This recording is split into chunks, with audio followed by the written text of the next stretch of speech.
Ya. Voy a revisar aquí si es que estamos... Sí, ya estamos en vivo ya. Mientras mientras ingresan el resto de las personas a la charla, vamos a dar algunos minutitos.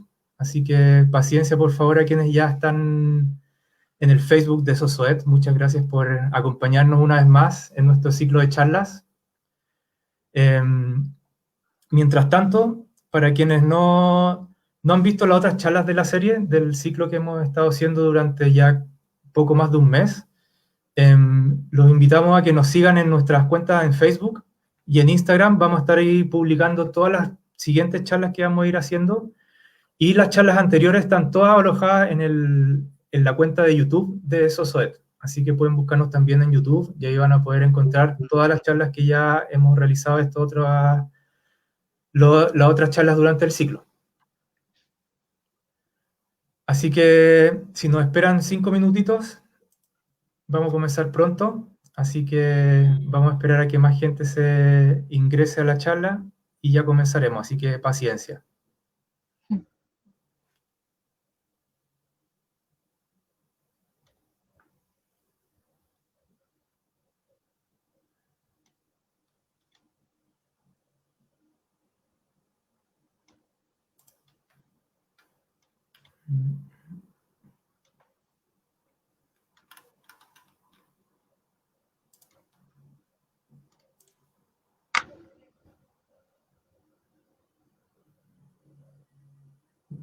Ya, bacán, ahí ya está todo andando. Entonces están andando en Facebook, ya estamos en vivo, así que esperemos unos minutitos, un par de minutitos más, y ya comenzaremos con nuestra siguiente charla, que va a estar a cargo de Catalina Luengo. Así que unos segundos más y ya comenzaremos. Vamos a esperar a que más gente pueda ingresar a la cuenta. Y para que quienes no nos siguen aún en nuestras redes, nos pueden seguir en Facebook. Tenemos nuestra cuenta de Facebook que se llama Sosoet Chile. Y en Instagram también nos pueden seguir como sosoet.chile. Y desde la semana pasada que estas charlas van a quedar alojadas en nuestra cuenta de Facebook, pero todas las charlas anteriores que no están en nuestra cuenta de Facebook van a quedar alojadas en nuestra cuenta de YouTube. Así que van a poder entrar a la cuenta de YouTube de Sosoet y ahí van a poder revisar todas las charlas que van a quedar ahí para que las revisen, para que las vean. Esta charla también va a quedar acá. Y esta también va a ser una charla que forma parte de un ciclo de charlas de memoria biocultural del Río Cruces. Así que Catalina les va a explicar un poco más de qué se trata todo este ciclo de charlas y que le daremos el puntapié inicial con la charla de Catalina hoy.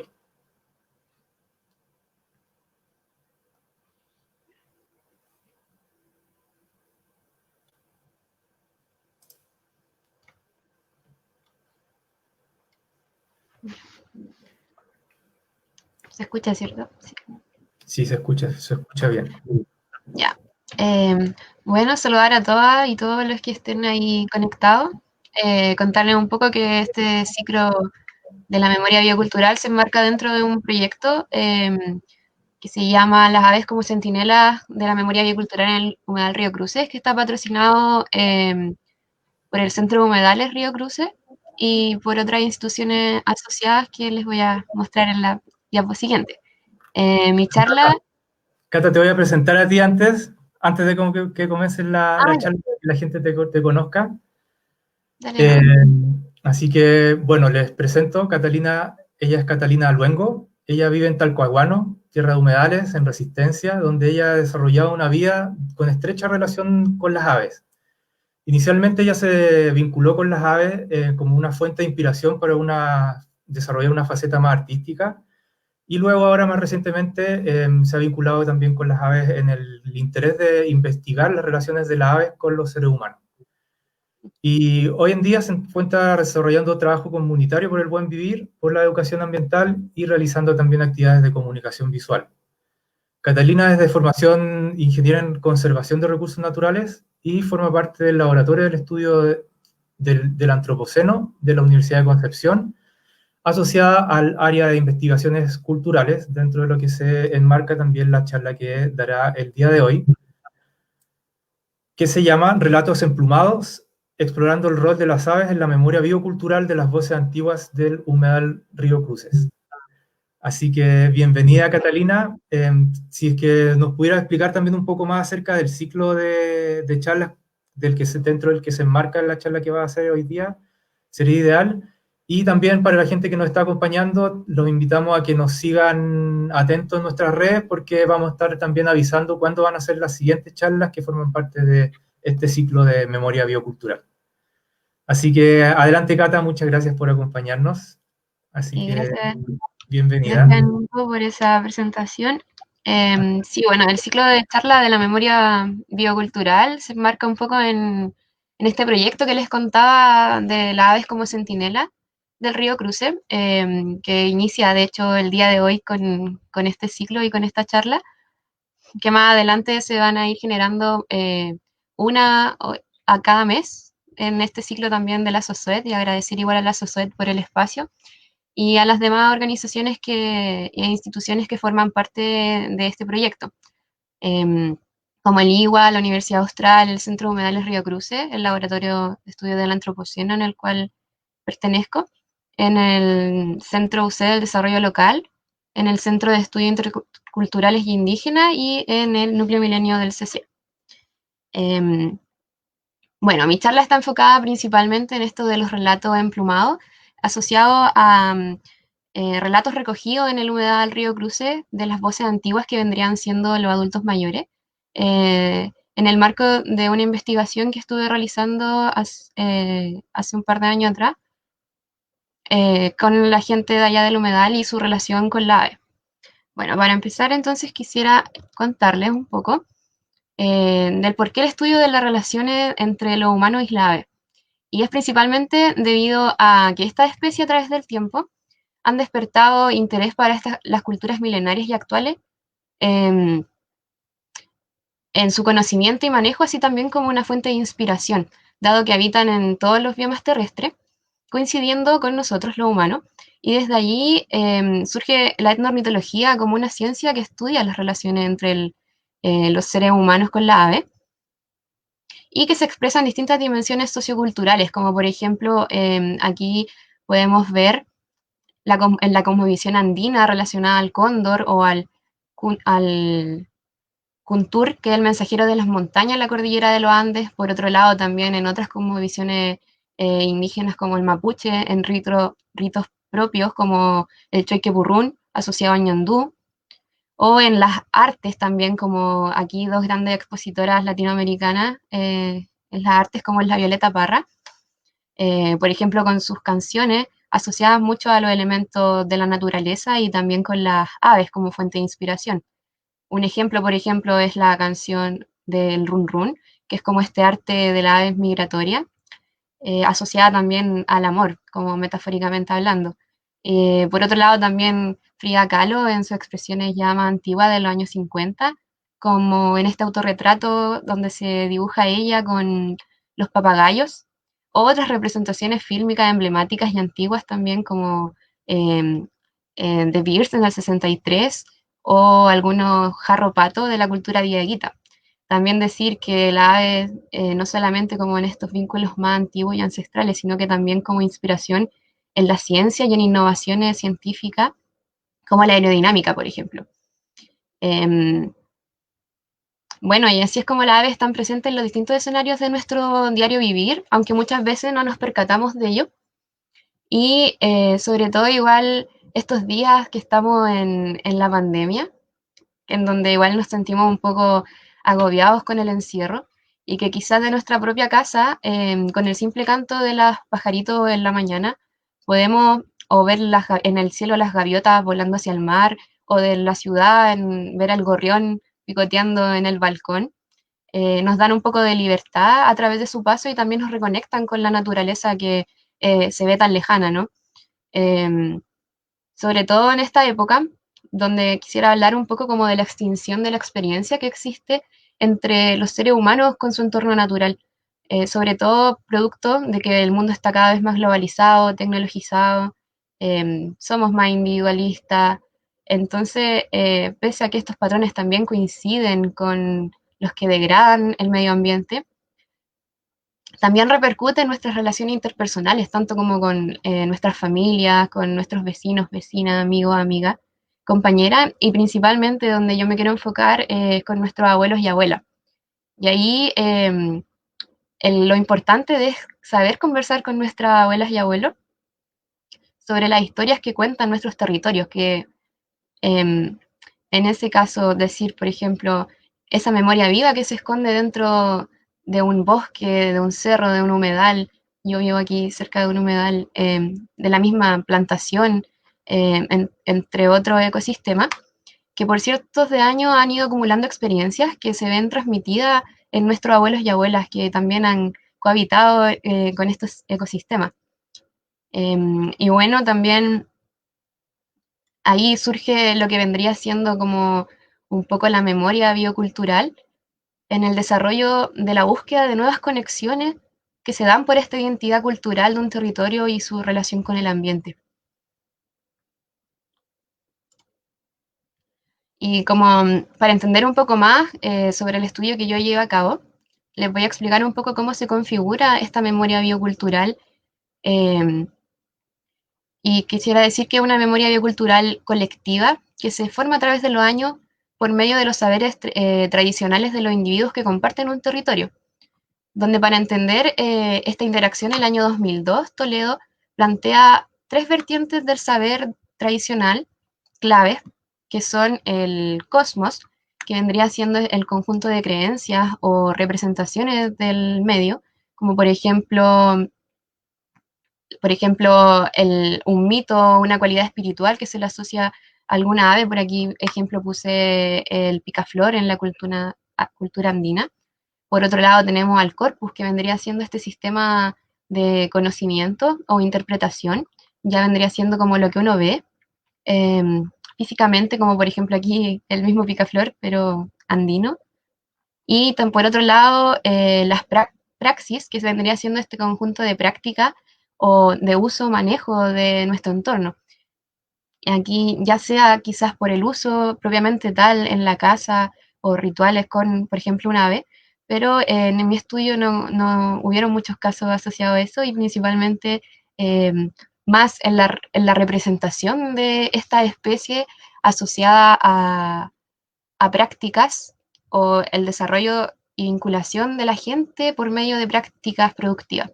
Aquí, por ejemplo, podemos ver un textil de la cultura andina también asociado al picaflor, que es el ejemplo que mostré. Bueno, ¿y cómo funciona esta configuración de estos saberes tradicionales?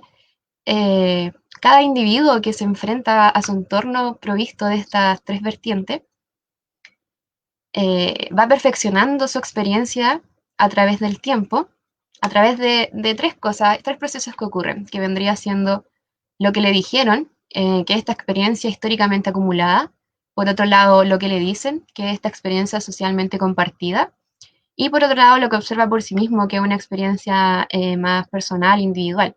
Y por ello también le transmite a las nuevas generaciones a través de los ciclos anuales, por ejemplo, en los cultivos, en otras prácticas, una experiencia más enriquecida y cada vez más refinada a sus hijos, por ejemplo, o nietos. Bueno, aquí el estudio se llevó a cabo en la región de Los Ríos, en la ecorregión valdiviana, en el humedal Río Cruces, donde se sitúa, aquí podemos verlo. Específicamente yo trabajé en las comunidades de Tralcao y en la comunidad de Punucapa. ¿Por qué? Debido a la accesibilidad y el tiempo en el que yo pude estar allá compartiendo con la gente.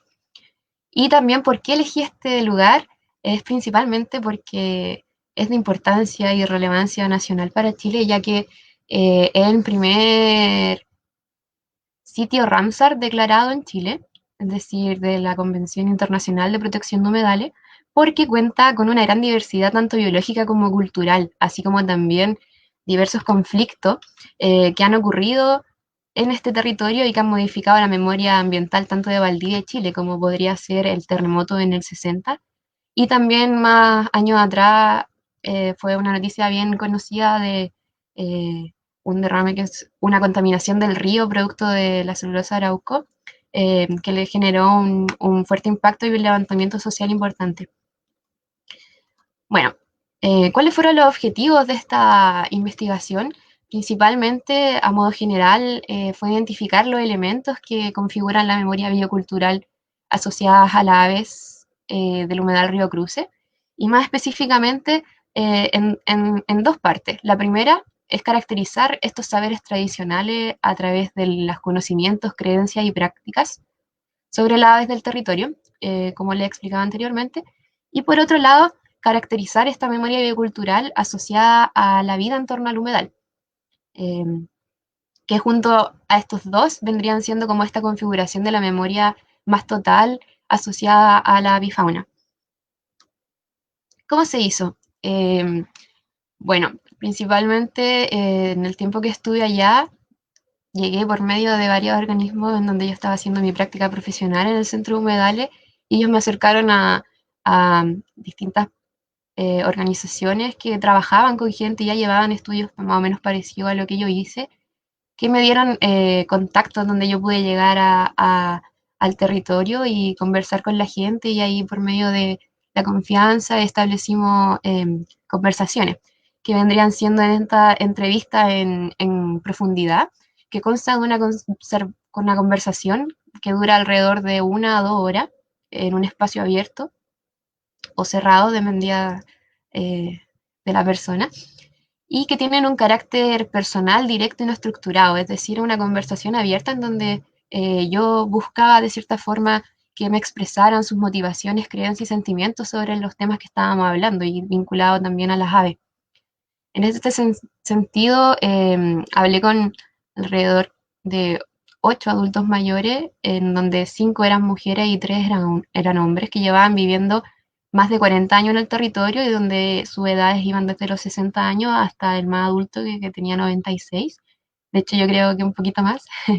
Eh, y bueno, luego de obtener estos relatos y agradecerle también a ellos por la buena disposición, eh, yo traspasé la información de esta entrevista, de estos relatos, y luego generé lo que vendría siendo una matriz de código.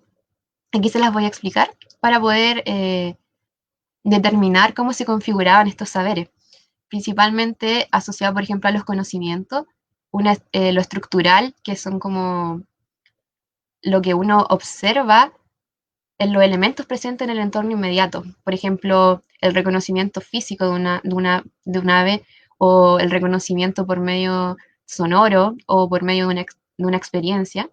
Por otro lado, lo dinámico, que vendrían siendo los cambios eh, que suceden en el territorio, tanto de origen natural como de origen antrópico, y el conocimiento adquirido a través de esos cambios. Por otro lado, lo relacional, que vendría siendo esos conocimientos que se refieren a las relaciones entre especies, que pueden ocurrir en espacios, tiempos distintos o bien a distintas escalas dentro del paisaje.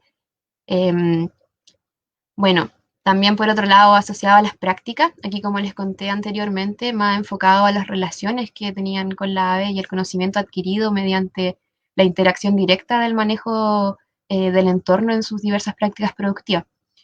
Y por otro lado, las creencias, que vendrían siendo la simbología o representación, que es el conocimiento referido a la acumulación de valores y creencias que se tienen sobre el territorio. Aquí, por ejemplo, asociado a mitos, cuentos, el patrimonio tangible, las cosas que ellos consideraban y creían que eran de alto valor. Bueno, ¿cómo se configura esta matriz de código? Aquí tengo un ejemplo. Por ejemplo, en el conocimiento, en el estructural tenemos el reconocimiento físico. Entonces yo tengo en mi relato toda la conversación transcrita, y voy marcando las partes en donde se hace referencia al reconocimiento de cierta ave por sus características de color, de tamaño de pico, de tamaño de pata, entre otras cosas.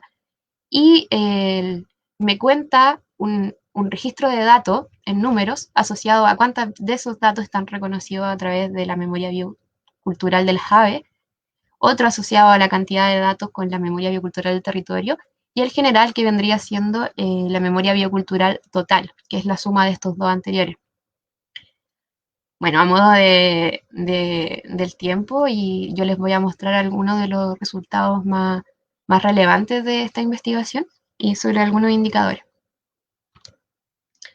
Bueno, aquí en el total de los aves que se registraron en la entrevista fueron un total de 38 especies, donde la mayor parte de los registros estaban asociados, casi un 14%, al cisne de cuello negro, seguido de las gallinas, la gallina doméstica y de la tagua. También, por otro lado, del zorzal, el choroy, la golondrina y la poyoya o tagüita. Bueno, y entre otras especies que les van a ir apareciendo a través de la presentación.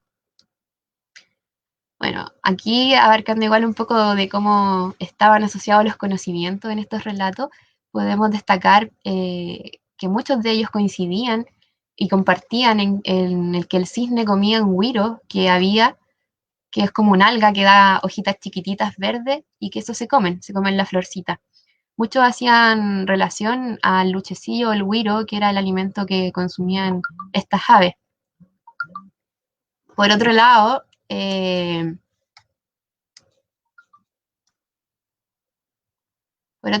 también asociado a las cachañas y los choroy, asociado al consumo de manzana, que es una zona muy productiva de manzana en Punucapa, y de ciruela.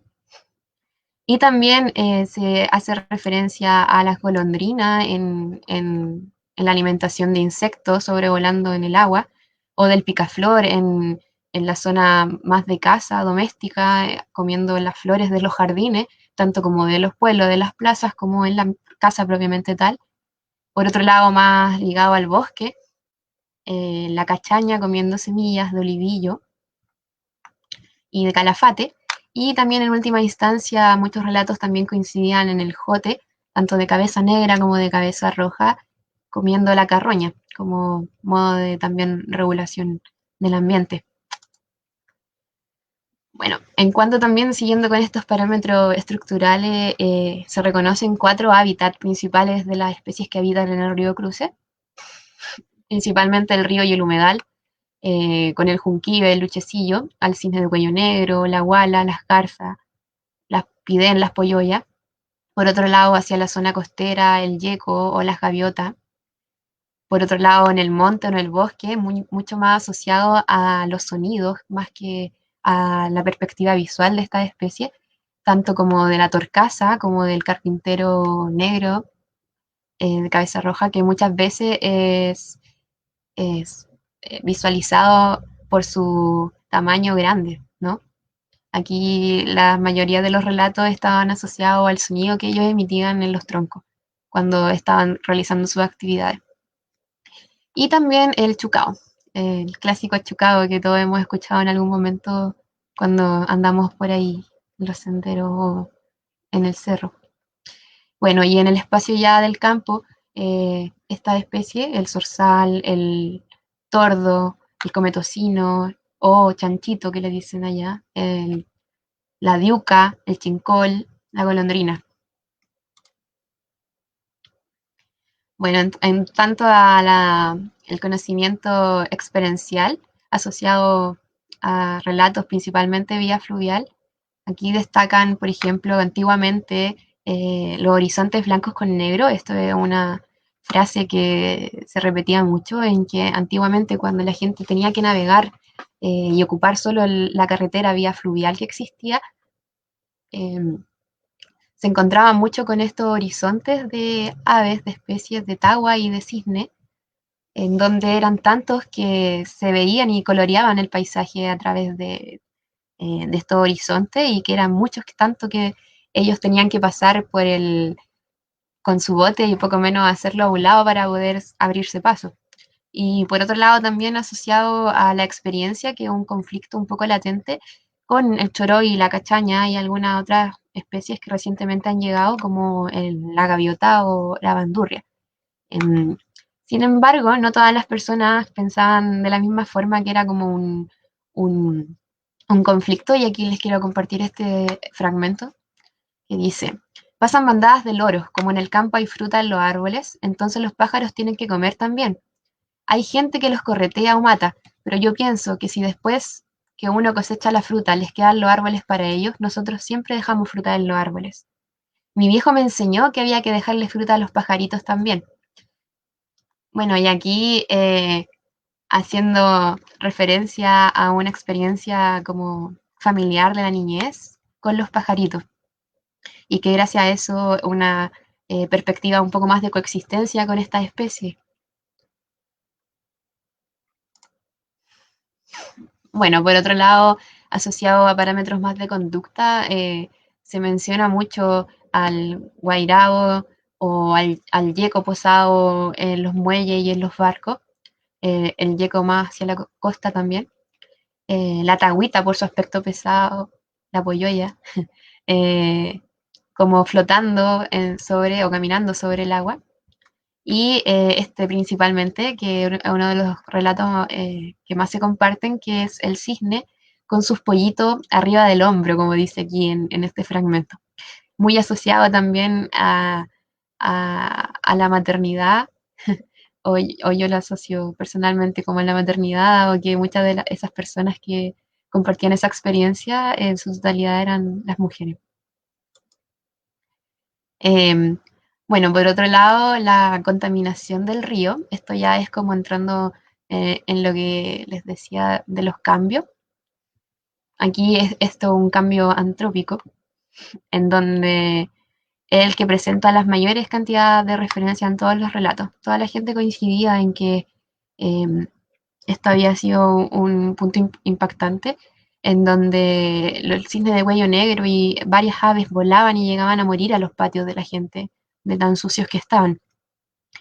Em, Asimismo, la desaparición del güiro, que era como la fuente principal de alimento, y la desaparición de estas pollollas y taguas después de esta contaminación, así como también de los cauques o los puyes, entre otros peces nativos que habitaban en el río. También asociado a este problema, la gente me contaba sobre la mortandad de sus animales, del ganado, que ellos lo asociaban al agua contaminada y de mal olor que existía.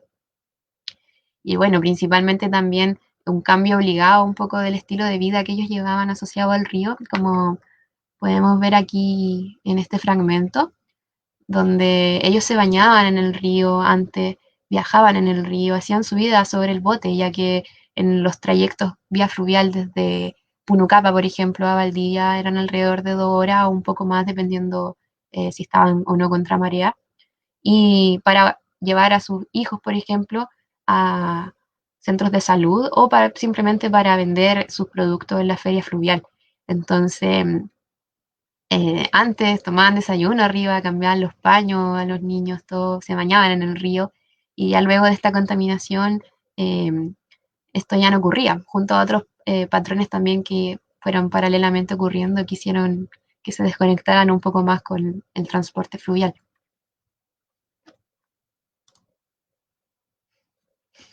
Bueno, en cuanto a las relaciones, por ejemplo, aquí podemos ver la asociación entre ave y otras especies. Principalmente se destaca la tagua con el sitio de cuello negro, que yo les decía sobre que convivían en los mismos espacios y se veían estos horizontes. Y por otro lado, a las garzas, en las tres diferentes tipos de garza posado entre los juncos, compartiendo el hábitat con el coipo, en donde todos coincidían en que el coipo y su desaparición estaba asociada a la caza indiscriminada y también la contaminación del río. Y ya más recientemente, igual, la llegada de los lobos marinos desde la costa al río y que se estaban comiendo aquí a los cisnes, que entiendo un poco que en la actualidad igual está más controlado. Y bueno, aquí destacar esta experiencia de la asociación en donde se hace referencia a que el cisne se mete entre medio de los totorales para que el lobo no lo pueda atrapar, ya que como es pesado queda atrapado.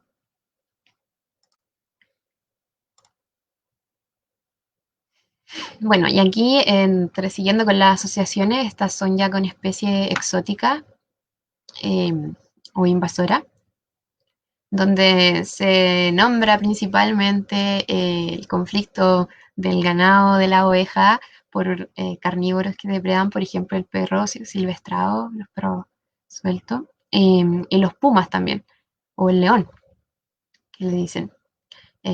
Aquí se hace la referencia en este relato que dice que, se los voy a leer, cuando un león mata una abeja, mata varias, qué sé yo, 3 o 4. De repente pesca una, pero se la lleva y se la come lejos. Las otras quedan muertas ahí, lo que es diferente al perro, porque el perro cuando ataca un piño las muerde y deja coja. Ahí es cuando llegan después los jotes. Ahora no, po. Ahora cuando matan un cordero y está ahí, llegan las chaquetas amarillas y los jotes, pero a los jotes no les importan las chaquetas amarillas, comen igual nomás. No sé si la cabeza del jote tendrá un cuero muy duro que no le hace nada. Por acá andan al acecho de la carne que bota la gente. Y aquí destacar estos nuevos seres que aparecen en el territorio como los perros.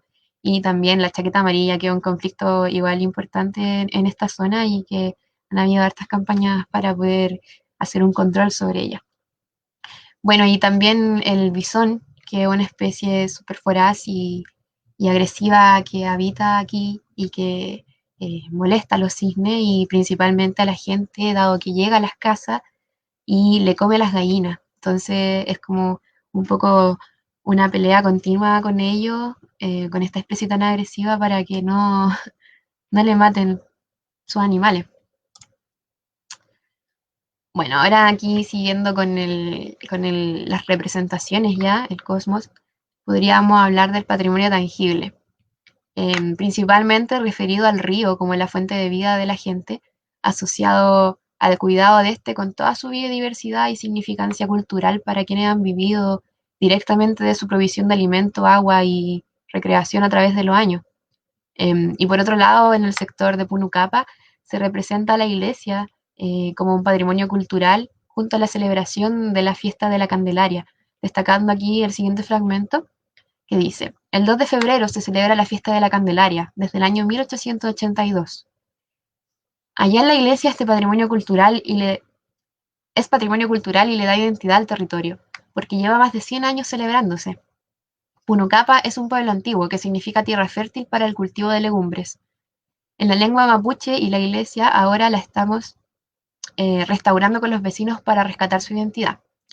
Bueno, aquí específicamente cabe destacar que el 2 de febrero, aparte de ser la fiesta de la Candelaria, también el Día de los Humedales, y que eh, muchas de las personas que me conversaban sobre la iglesia como patrimonio querían restaurarla y rescatar su identidad y seguían conectados con el territorio de cierta forma, porque eh, ya como eran adultos mayores, muchos habían migrado quizás como a Valdivia, por ejemplo, más urbano, más cómodo quizás, eh, pero seguían yendo a esta iglesia y buscando rescatar esa identidad por medio de la restauración de ella.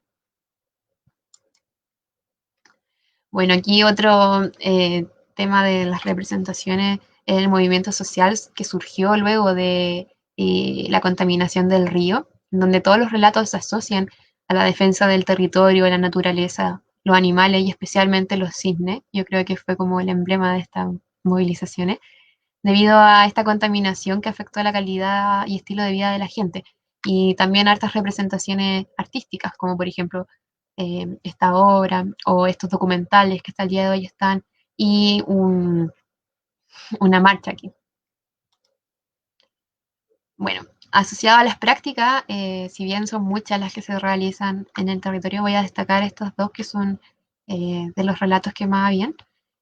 Este principalmente asociado a la agricultura, la ganadería, donde se asocian a los tordos, que dice, los tordos se comían todo cuando llovía, me seguían desde la casa de los bueyes y todo. Era como un patrón ahí, no dejaba ninguna semilla para sembrar. Bueno, aquí destacar este fragmento de que era como un patrón, ya que este relato era muy antiguo y claro, en esos tiempos le trabajaban a la gente en los aserraderos y en esas zonas.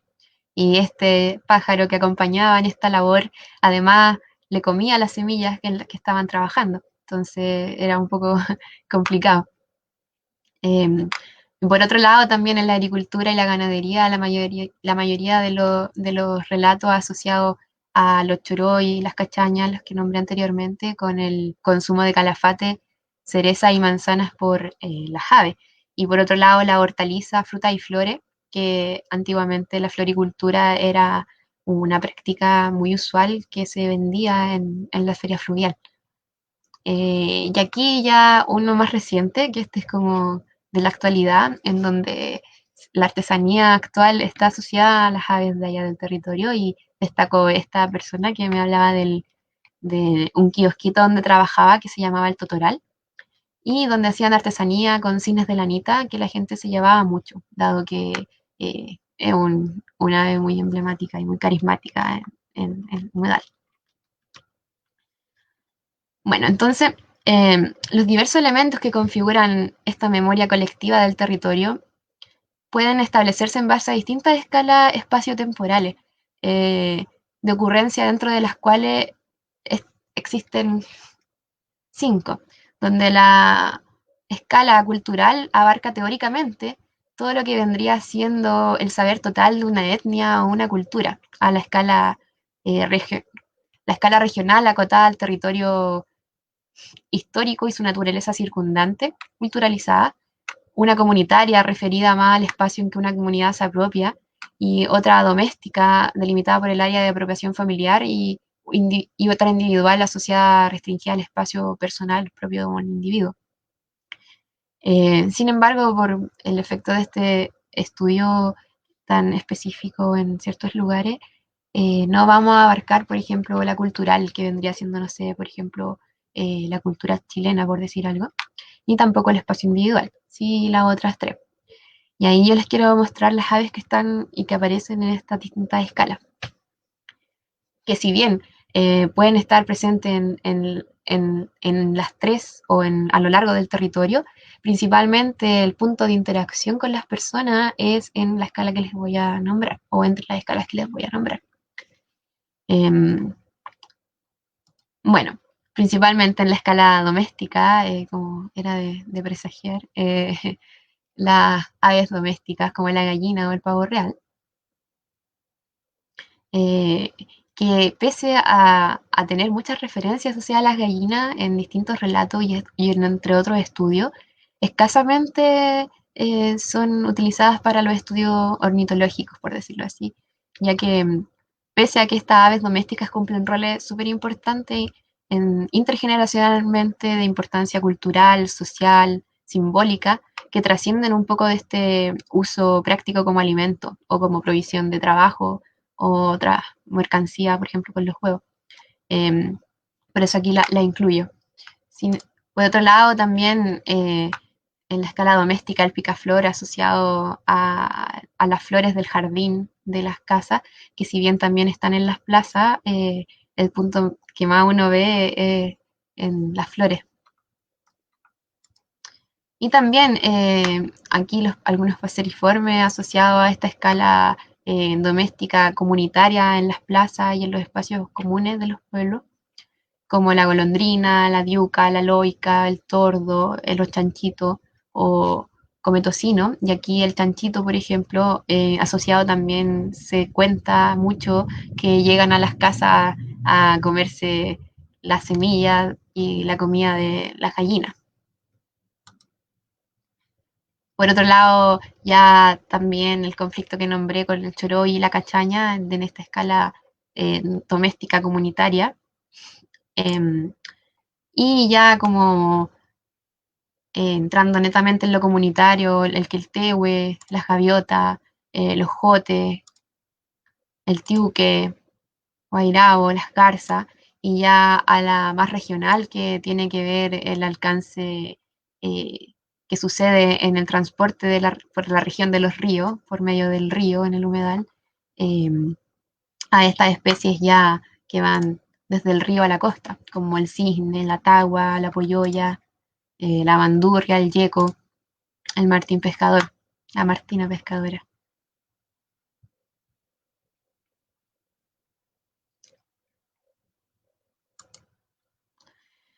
Bueno, y por otro lado también contarles sobre esta memoria biocultural de de la historia local, en donde se destacan en la mayoría de los relatos dos hitos importantes que ya eran de verse, que son el terremoto del año 60 y por otro lado la contaminación del río el 2004, evidenciando en la repetición de anécdotas respecto a eventos pre y post de estos dos hitos.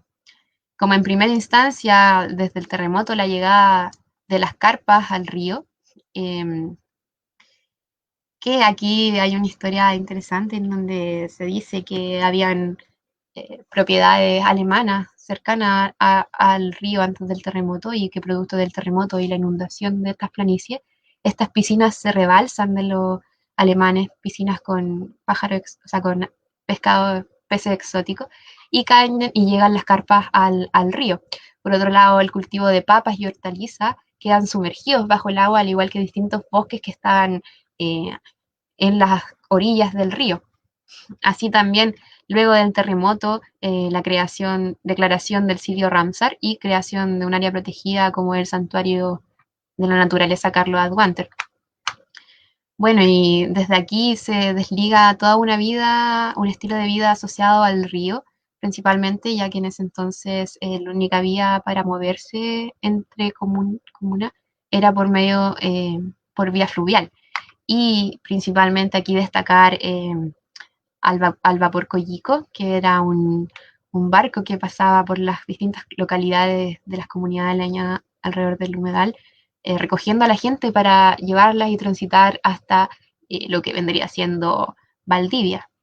Eh, y que dentro de este bote, que era un vapor, realizaba una vida de las personas en comunidad súper importante, en donde se conversaba, se mateaba y en donde estaba el fuego se ponían pescado, en carne, entre otras cosas, y se compartían durante todo este viaje que era bastante largo.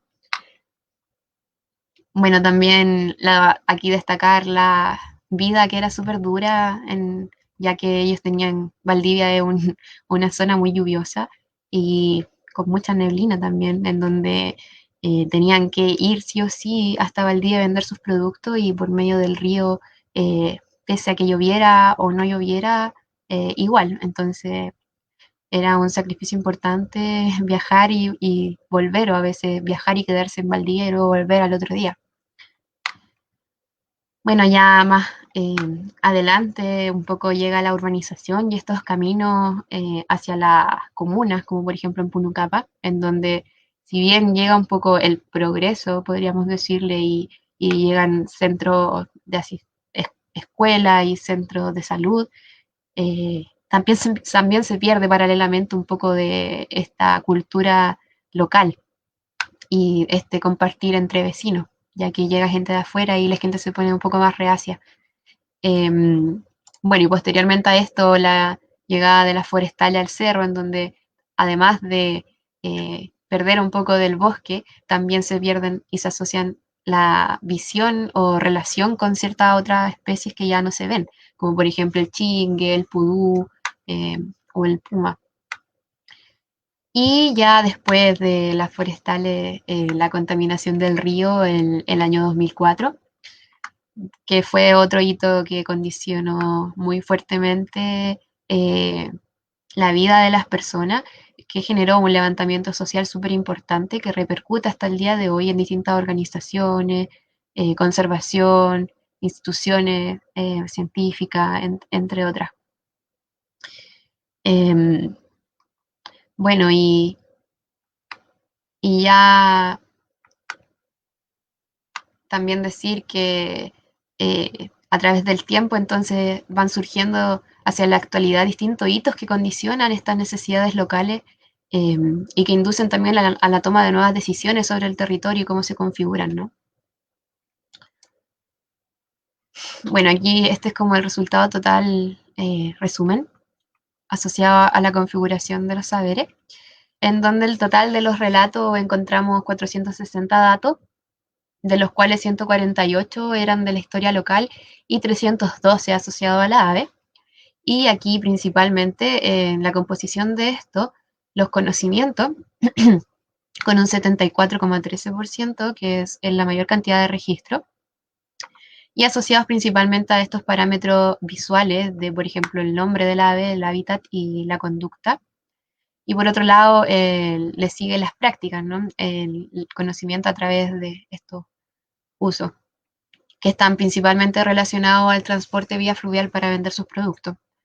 Y así también en una menor cantidad los parámetros más asociados a las creencias del territorio, y quizá ahí destacar un poco que esto se puede deber a que en los lugares donde eh, se conversó con la gente ha ocurrido igual un sincretismo religioso importante, donde la mayoría de la población es cristiana católica y no conservan quizá creencias tan relacionadas directamente con elementos de nuestro entorno, ¿no? Quizá en otras partes del, del humedal podríamos encontrar mayores datos asociados a esta parte de creencias, quizá donde conserven aún algunas de sus como visiones más ancestrales, como de la comunidad mapuche, por ejemplo.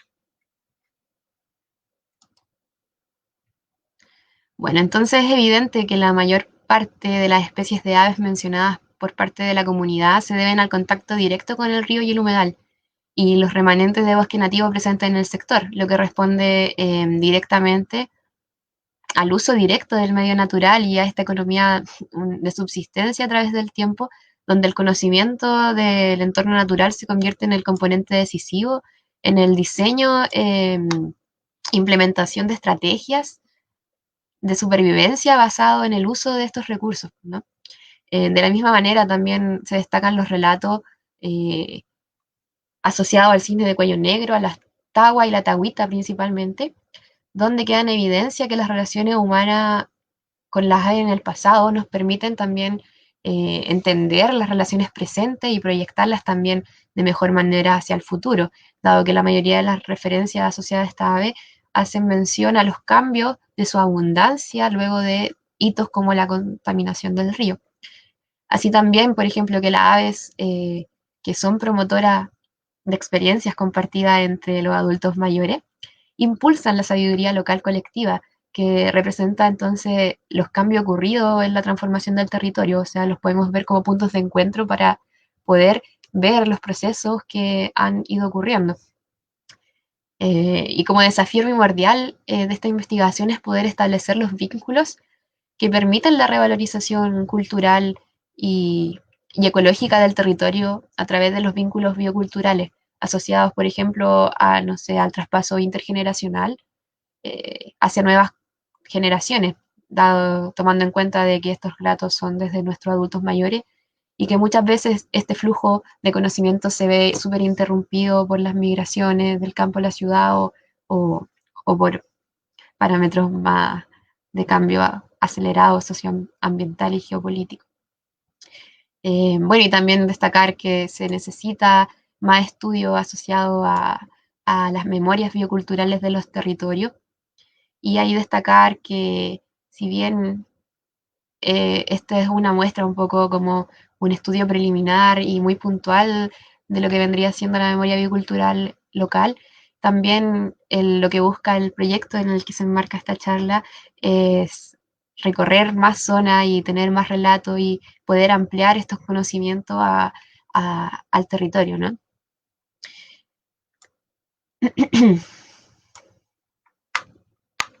Y también expresar que, bueno, que si bien esta información yo soy solamente como la informante, por decirlo así, de los que les comuniqué, pero quienes cuentan estos relatos y esta historia y esta investigación son las personas con las que yo conversé y estos adultos y adultas mayores del territorio.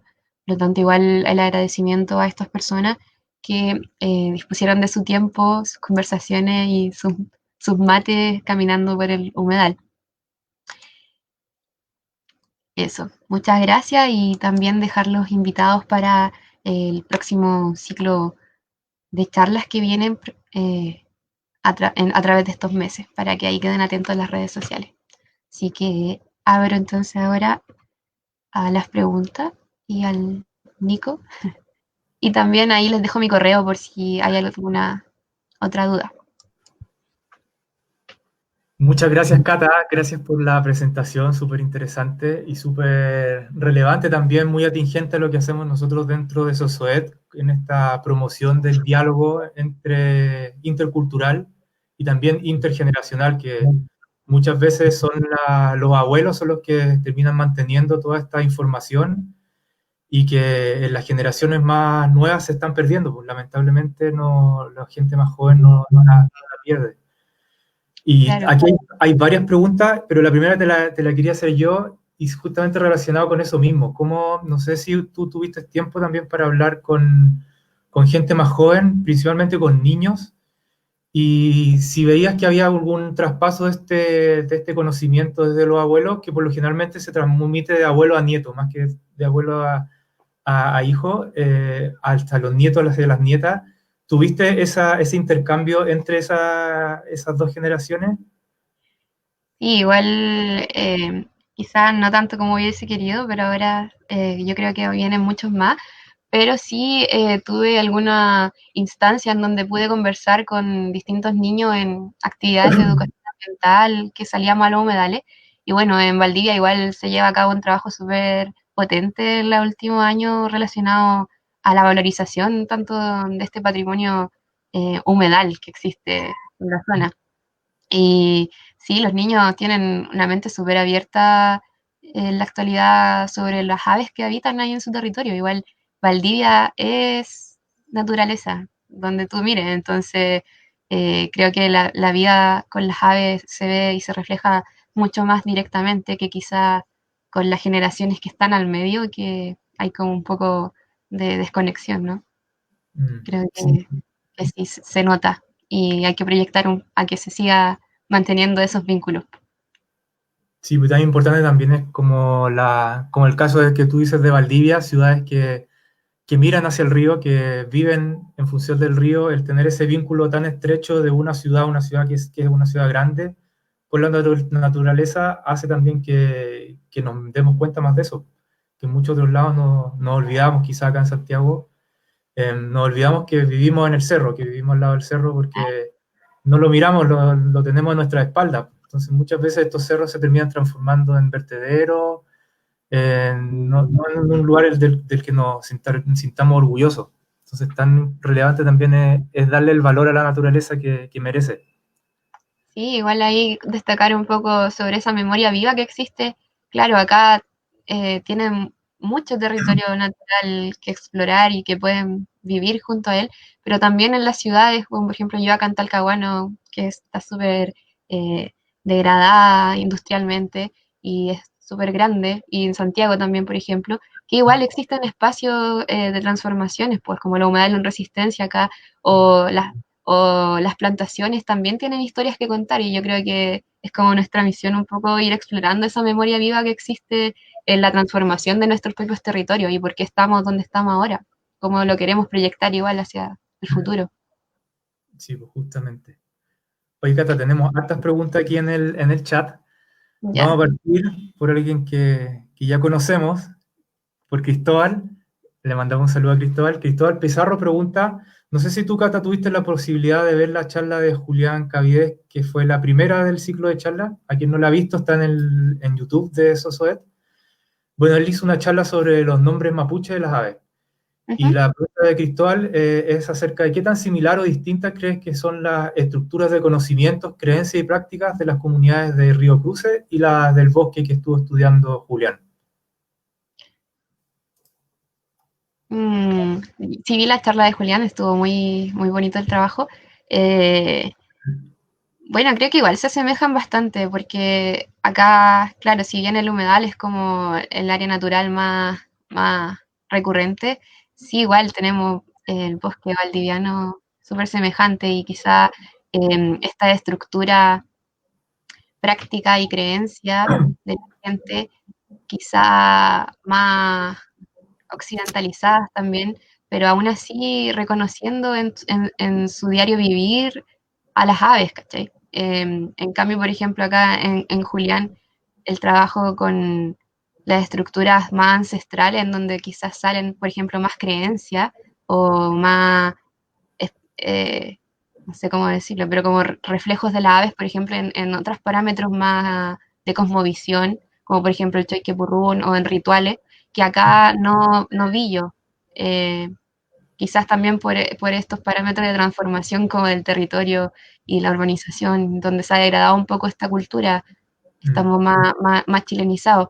Y sí, quizás en otras partes del humedal sí se asemejen un poco más al trabajo que hizo Julián, eh, dado que igual tengo entendido aquí que en la zona más norte aún se conservan las culturas ancestrales y quizás ahí igual hay algunos relatos que han recopilado asociados a algunos genes del humedal y algunas cosas interesantes que sería súper entrete poder hacer esa comparación y eh, creo que en el proyecto que viene deberíamos igual hacer esa comparación y avanzar a este intercambio intercultural. Bueno, claro, y aparte este proyecto está recién comenzando, entonces también quedan muchas cosas todavía por aprender y por entender también. Aquí Sí, hay otra pregunta que es de Ignacio Hernández. Bueno, él dice, hermoso trabajo esto de relacionar las aves con la gente. Entendiendo que la educación es algo fundamental y entendiendo que los niños aprenden de padres y abuelos, ¿qué rol juega la educación formal en las escuelas? ¿Cuál es el compromiso de los profesores y profesoras en la enseñanza de aves y comunidad? claro, buena pregunta. De hecho, yo creo que la educación ambiental es la clave de todo estos temas. Eh, bueno, ahí yo no tengo tanta información sobre cómo se están llevando a cabo esos procesos, pero sé que hay por lo menos en Valdivia, distintas instituciones que generan actividades con las escuelas de allá del territorio, como el Centro de Humedales, por ejemplo, y que están sacando a terreno a los niños y que están trabajando con los profesores, por ejemplo, en diálogos de saberes o en otras cosas, para visibilizar un poco esta relación de la ave y la comunidad. Y quizá acá no está tan explorado, pero sí, por ejemplo, en el trabajo que realizó Tomás, que es la próxima charla que viene, en el bosque, con los abuelos y los niños, como en este intercambio de educación entre los abuelos y también los profes y la demás gente.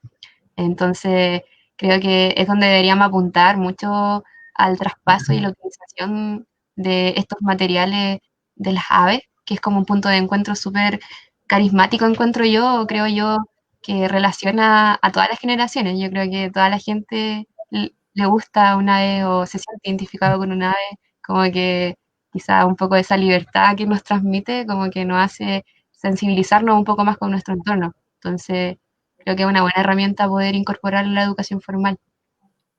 Sí, pues también creo yo que es como una deuda de la educación también el abrirse a estos otros fuentes de conocimientos. Por lo general la educación como que estamos acostumbrados a que la validad del conocimiento es solamente uno, que es el que viene de Occidente, Mm, pero no nos ponemos a mirar hacia nosotros mismos, pues, hacia los mismos territorios donde nosotros estamos, donde ahí se genera una cantidad tremenda de conocimiento que la educación formal, los colegios, las escuelas no las enseñan, no las toman en cuenta. Entonces, yo claro. creo que la gran deuda de la educación es poner en valor ese otro conocimiento Y también. también no tanto de, bueno, tampoco caer mucho en el adultocentrismo. Quizás los adultos también tienen este conocimiento más largo a la historia, pero los niños igual están súper perceptivos al entorno y a los cambios que ven.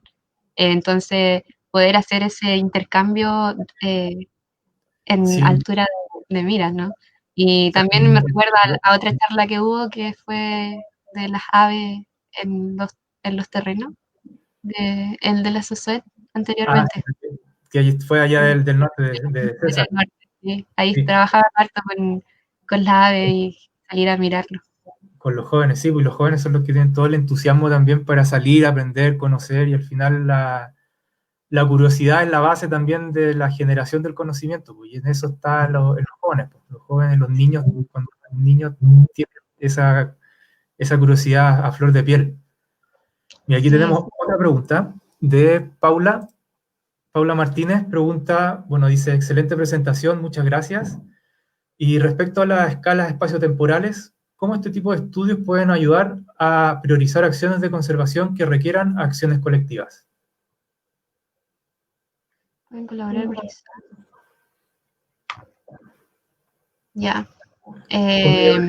Como acciones de conservación concretas. Claro. Bueno, aquí yo creo que es un área que es súper interesante explorar. Quizá aquí falta mucha más información que agregar a las aves que yo encontré en esta escala.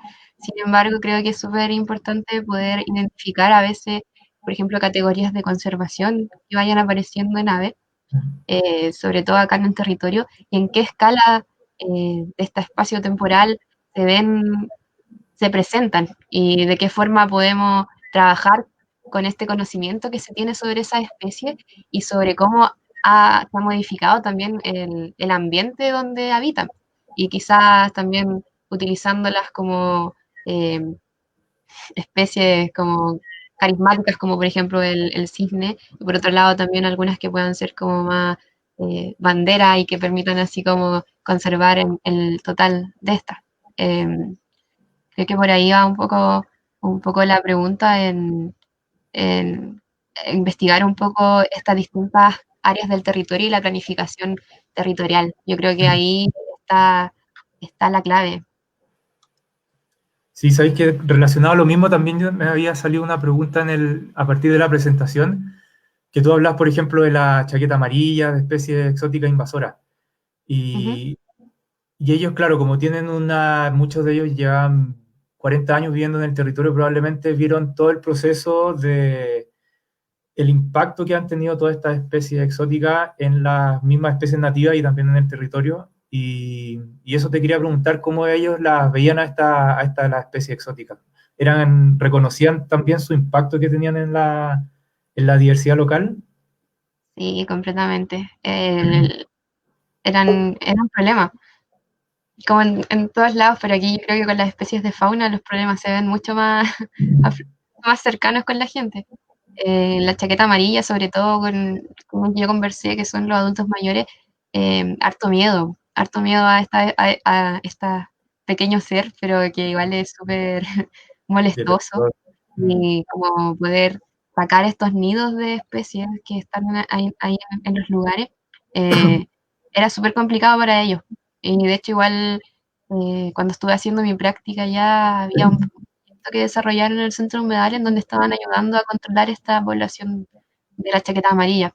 Bueno, y por otro lado el bisón, que es Sí, una especie que tiene harto que decir en el sur, no solo en Valdivia. Entonces, esos conflictos como de estas especies que son media agresivas, igual es algo que hay que trabajar, yo creo, mm, y poder controlar.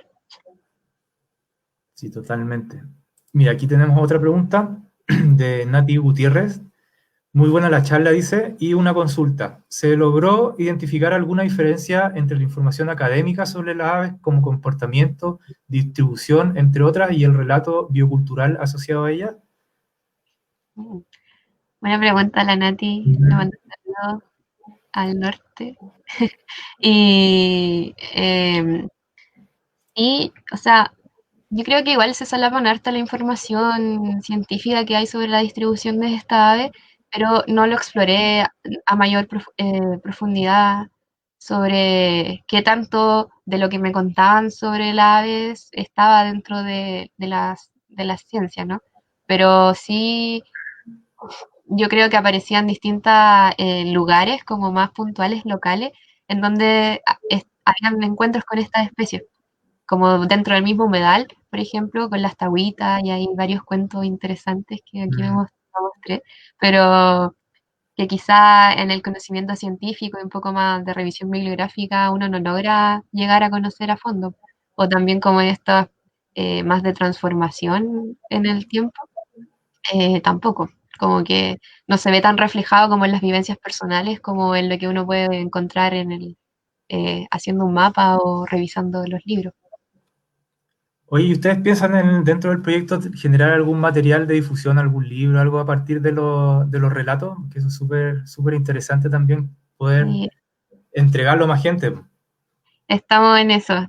Estamos pensando igual en hartos materiales de difusión y ahora estamos igual proyectando un libro de cuentos infantiles asociados a estos relatos y incorporando algunos más sobre que vayan surgiendo ahora en la investigación. Y en eso estamos pensando en trabajar igual, como material de difusión y de educación ambiental con los humedales, asociado a esta historia local, la memoria biocultural con las aves, eh, a través de estos cuentos infantiles, un poco para bajar este conocimiento y ayudar a transmitir este flujo intergeneracional. Eso, para Así que devolverse también a la hay, misma comunidad. hay varias sorpresas ahí, sobre Ah, todo súper. desde mi parte más artística. Ahí vamos a estar atentos entonces. Sí, Aquí, bueno, quedan dos preguntas más. Las vamos a hacer ahora. Primero viene Yaris Hop. Cata, qué hermoso tu trabajo, dice, y te pregunta desde tu perspectiva. ¿Cómo crees que repercutió en la vida de las personas su participación en esta investigación? Desde cualquier dimensión, ya sea emocional u otras, ¿y cuál es la importancia que crees que esto tiene? buena. Saludos a la Yaris. Y yo creo que igual la gente estaba súper abierta a conversar conmigo. Igual yo creo que fue porque igual me acerqué en distintas instancias como para poder generar igual los vínculos de confianza con ellos. eh, y se mostraban súper interesados en compartir sus experiencias de vida. Quizá yo creo que en esta era donde estamos como tan desconectados, pocas veces escuchamos a los abuelos y abuelas. Y yo creo que muchas veces ellos quieren mucho contar sus experiencias de vida. Igual eh, creo que ahí está como todo el conocimiento de nuestra propia historia como de nuestro territorio. Eh, entonces, creo que a ellos les gustó participar y igual yo les conté que quizás queríamos en el futuro hacer un cuento, por ejemplo, y se veían súper motivados en participar y poder aportar con su conocimiento y al final que ellos son quienes están relatando estas historias, pues yo solo las estoy mostrando a ustedes, pero ellos son quienes las cuentan a través de mí. Entonces, súper entretenido. Igual eh, en mi caso no tuve ninguna experiencia negativa en esto, pero sí muchas veces se ve la gente un poco como atareada con la ciencia o con sobre todo como desde las universidades, mucho que van a como sacar la información a los Mm. territorios y ya después nunca más y no devuelve esa información. Entonces a veces la gente, claro, con toda la disposición, pero se va desgastando un poco esa disposición sin ver como algo de beneficio tanto emocional como material, no sé. Sí, pues Creo por que eso hay es tan que tener importante cuidado. esto de hacer ese trabajo de devolución, de que ellos también puedan ver en qué terminó toda esa investigación, pues. Y que vean también que, por ejemplo, si ustedes hacen un libro que se lo quieren hacer para los niños, que vean que toda esta información que fue recopilada vuelve de nuevo a la misma comunidad y se está retransmitiendo también y expandiendo. Entonces eso Sí. es súper, súper relevante. Cata, tenemos la última pregunta de Felipe Durán, que pregunta, ¿cómo puede complementar la información generada por estudios sobre la memoria biocultural a trabajos de reforestación o restauración ecológica?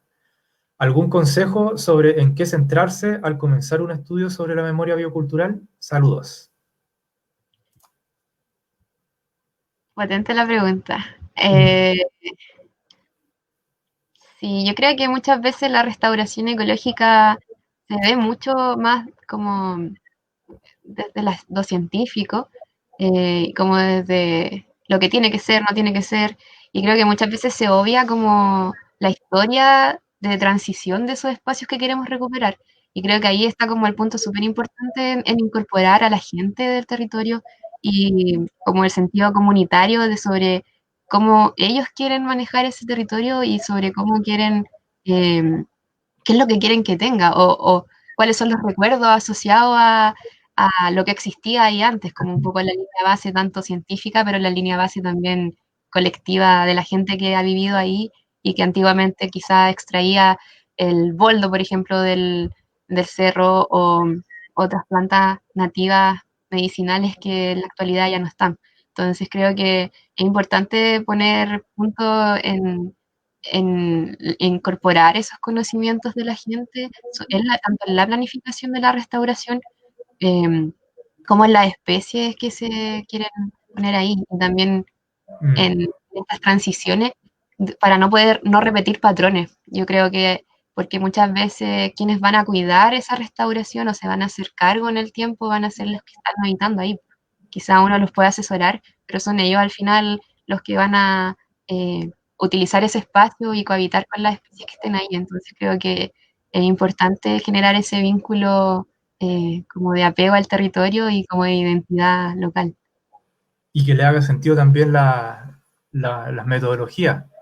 Y muchas Claro. veces ellos manejan mucho conocimiento de métodos para la restauración ecológica. Yo trabajo soy más nortino, más de la cordillera del norte, y ahí hay un trabajo de una chica de la Universidad de Chile donde veían cómo era el uso tradicional de los bofedales en el altiplano y cómo este uso hacían una especie de encauzamiento donde lo iban cambiando dependiendo si había temporada seca, temporada húmeda, y cómo este manejo del bofeal ayudaba a que el bofeal se mantuviera incluso en época seca.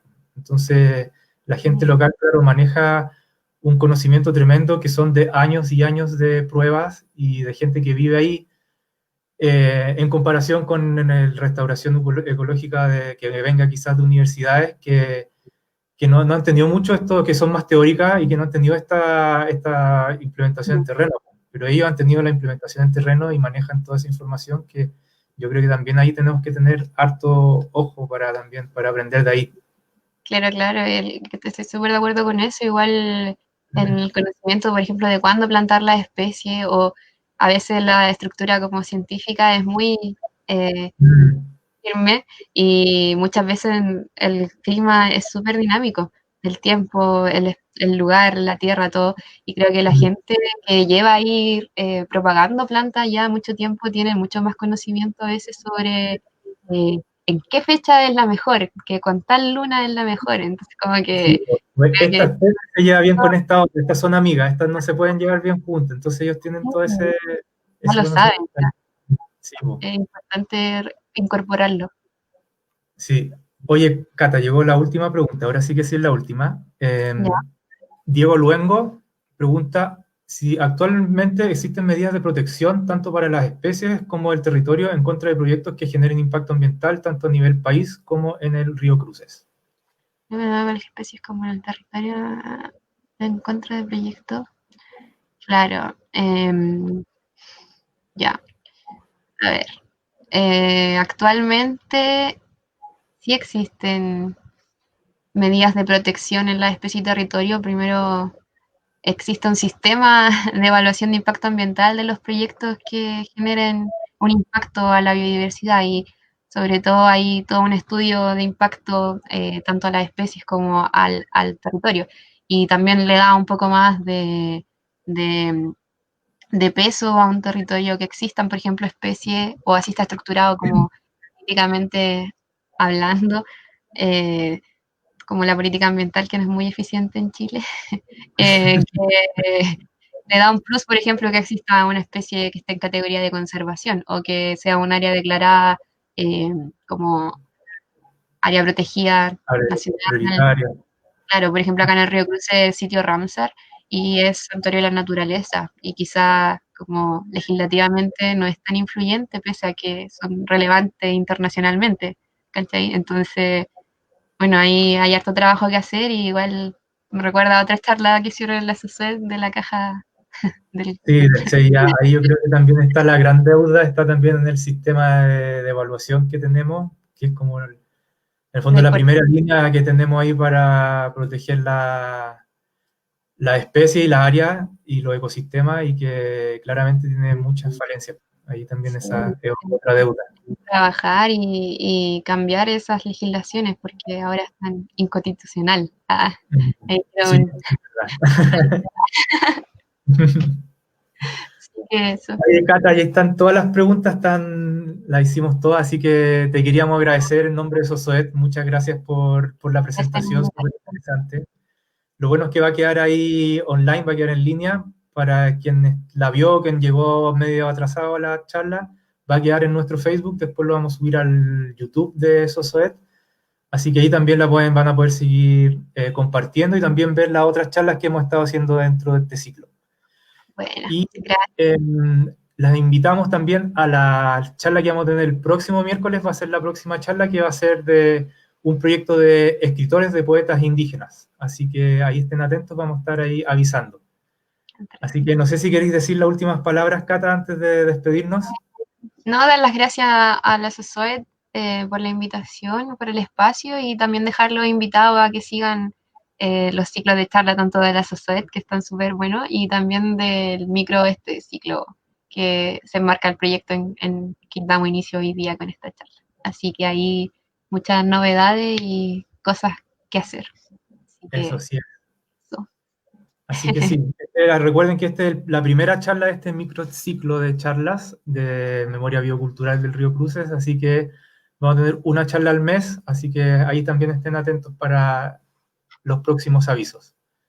Así que bueno, muchas gracias Cata y gracias también a todos y todas las asistentes que nos estuvieron acompañando. Chao, chao. Chao, que estén bien.